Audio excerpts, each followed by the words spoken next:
Nurida Srindiani.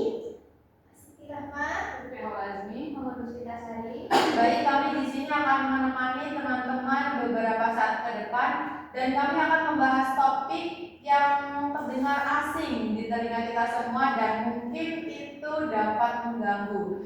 Baik, di sini teman-teman pernah nggak sih kayak merasa sakit di bagian pipi atau di sekitar telinga? Ya. Atau juga terkadang kita merasa kaku ketika bangun tidur atau bunyi klik ketika sedang makan. Terkadang kita menganggapnya itu sakit gigi biasa teman-teman, tapi ternyata itu ada masalah pada sendi di temporal mandibular joint. Jadi tujuan dari kami di sini, kami akan memberikan pengetahuan tentang apa itu TMJ, temporal mandibular joint, kemudian apa itu penyebabnya, kemudian bagaimana kita menjaga rahang kita. Baik, di sini akan dijelaskan oleh teman saya. Silakan. Baik, di sini saya akan menjelaskan lebih dekat tentang sendi temporal mandibular joint yang biasa disebut TMJ. Oke, mari kita lihat di mana sih letak sendi TMJ itu. Coba raba bagian depan telinga sebelah sini, bagian depan telinga kalian, tepat di bawah ujung pelipis. Saat Anda membuka dan menutup mulut, Anda akan merasakan gerakan di sana. Nah, itulah sendi TMJ. Sendi ini menghubungkan dua tulang rahang di bawah kita dengan tulang tengkorak seperti engsel pada pintu. Lalu fungsinya itu bekerja keras saat kita berbicara, mengunyah, makan, tersenyum, bahkan di saat menguap. Ada juga bantalan tulang rawan yang elastis di dalamnya. Berfungsi seperti peredam kejut agar gerakan sendi lebih halus. Yang kedua, kita akan mengenali lebih dekat gejala gangguan TMJ. Sekarang mari kita bahas tanda-tanda yang mungkin muncul jika ada masalah pada TMJ. Penting untuk diingat, gejalanya bisa bervariasi dari orang ke orang dan kadang mirip dengan kondisi lain. Jadi jangan langsung panik. Nah, gejalanya yang pertama ada nyeri di area rahang dan wajah. Apakah Anda sering merasa nyeri di sendi rahang, pipi, atau bahkan terasa menjalar di telinga dan leher? pernah.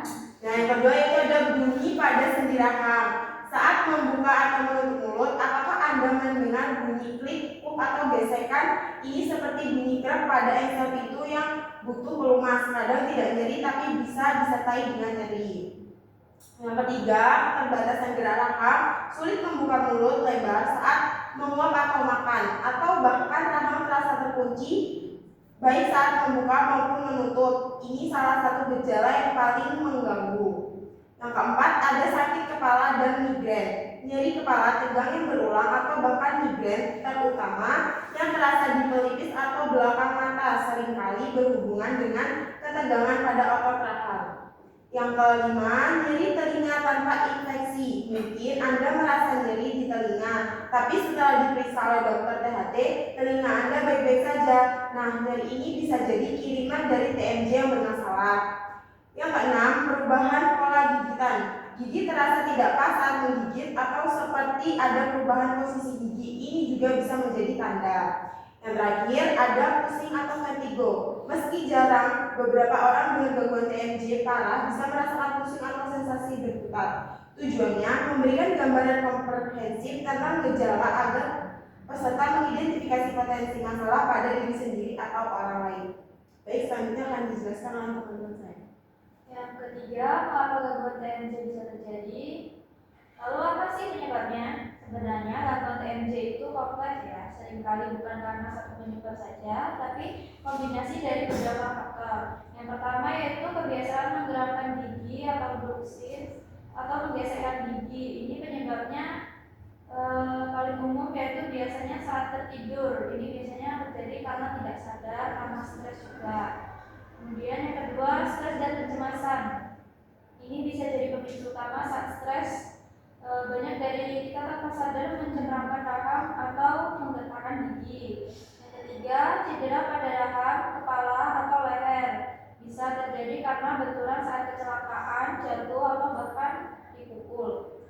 Keempat, radang sendi atau artritis seperti sendi lain di tubuh. TMJ juga bisa bisa terkena radang sendi seperti osteoartritis atau rheumatoid arthritis. Yang kelima, gigitan yang tidak seimbang atau maloklusi. Susunan gigi yang tidak rata atau gigi yang tidak pas bisa membuat TMJ bekerja lebih keras dari seharusnya.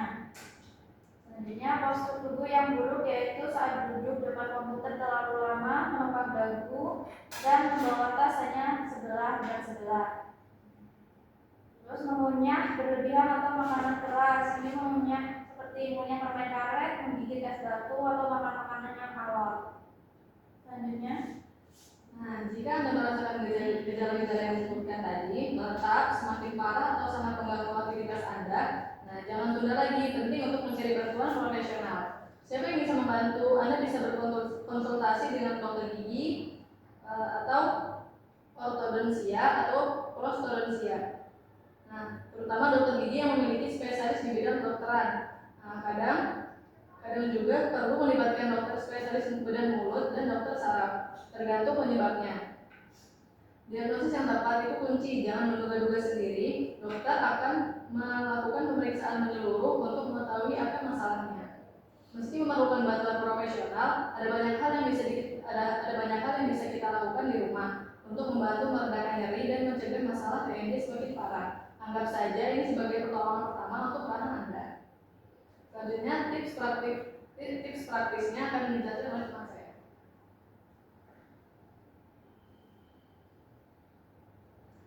Jadi tips praktisnya itu yang pertama istirahat tahan.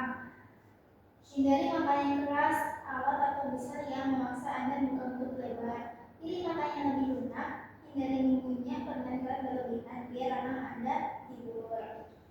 Terus yang kedua itu kompres hangat atau dingin. Untuk nyeri akut, kompres dingin bisa membantu mengurangi peradangan. Untuk otot yang tegang, kompres hangat di area pipi atau pelipis bisa meledakkan. Lakukan 10-15 menit beberapa kali sehari.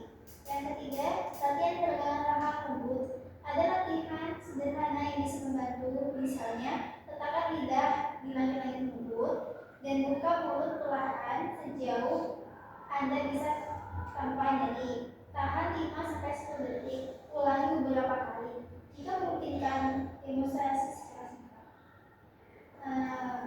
Manajemen stres ini sangat penting. Lakukan aktivitas yang Anda nikmati untuk mengurangi stres, seperti yoga, meditasi, bernapas dalam, mendengarkan musik atau hobi. Stres yang terkontrol, rahang pun lebih rileks. Yang kelima, hindari kebiasaan buruk. Coba sadari apakah Anda sering menggetarkan gigi, menggigit kuku, atau mengapal dagu. Setelah sadar, coba hentikan kebiasaan itu perlahan. Yang keenam, perbaiki postur tubuh. Pastikan Anda duduk tegak, bahu rileks, dan kepala sejajar dengan tulang belakang. Terutama saat bekerja di depan komputer, postur yang baik mengurangi beban pada leher dan rahang. Yang ketujuh, pelemas otot. Jika direkomendasikan dokter, obat pelemas otot bisa membantu.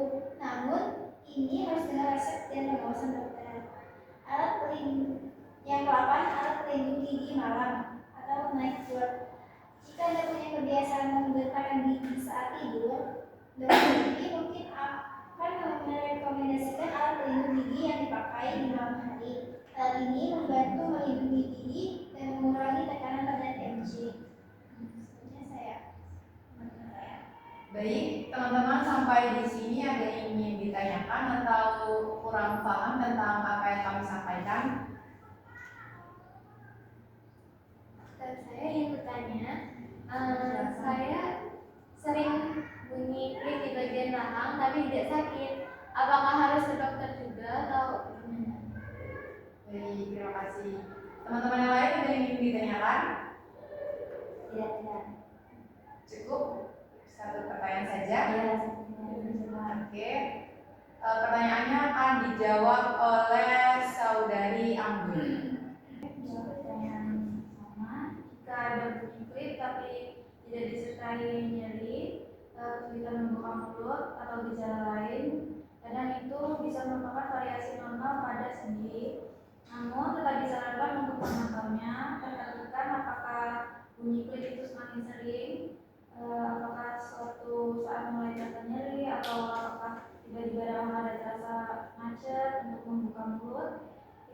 bisa disarankan untuk ke dokter untuk periksa. Terima kasih. Baik. Oke, semoga apa yang kami sampaikan dapat berguna untuk teman-teman semua. Mungkin cukup sekian yang dapat kami sampaikan. Kami akhiri. Wassalamualaikum warahmatullahi wabarakatuh. Waalaikumsalam